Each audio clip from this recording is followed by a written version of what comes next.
今日食乜餸？阿傾同你諗掂佢。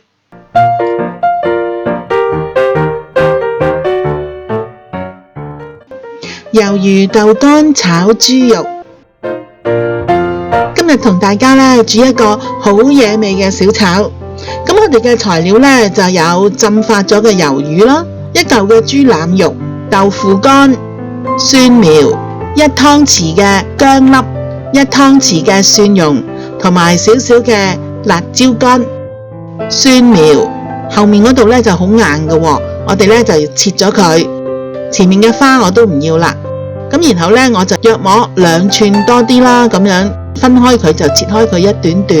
咁我哋用啲豆粉啦、水啦，再加啲醋啦，嚟到浸洗佢。浸咗一陣，跟住我哋用清水洗佢2-3次。豆乾我哋將佢切條，同嗰個蒜苗一樣長。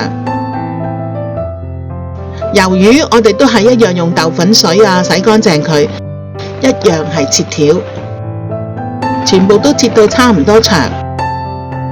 個豬腩肉我哋一樣喎，都係用豆粉啦，捽下佢洗乾淨，然後個皮呢，我哋就切咗佢，唔要啦。跟住呢，將嗰個豬腩肉呢，就係切開佢一條條，就咁樣一條一條咁。所有嘅材料呢，都準備好啦。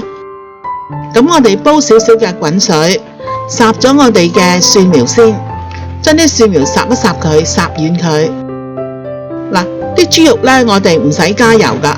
咁我哋燒滾咗嗰個鑊呢，咁我哋就可以將個豬肉放落去爆啦。見到佢爆到金黃色啦，咁我哋可以咧將我哋嘅魷魚呢一齊放埋落去爆。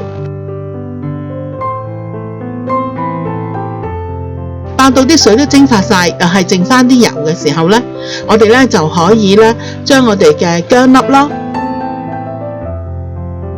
蒜蓉粒放埋落去一齊呢，就將個豬肉同埋魷魚爆香佢。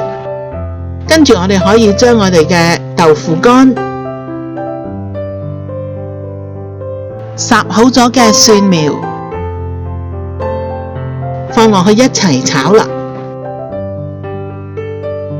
跟住我哋放1湯匙嘅煲仔飯嘅豉油，因為呢佢會帶嘅香味啦，同埋有少少嘅甜味嘅。跟住落約摸1湯匙嘅蠔油啦，同埋少少嘅糖。跟住我哋快手咁樣兜兜佢，兜勻咗之後呢，聞到好香啊！最後加埋我哋嘅辣椒乾。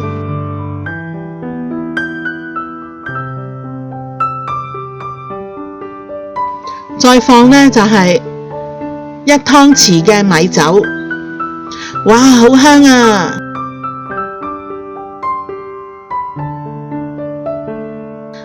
好快手嘅魷魚豆乾炒豬肉就做好啦，愛嚟送飯送酒真係冇得彈㗎。想知我下次煮啲咩？快啲訂閱我嘅頻道啦！記住同你嘅朋友分享啊！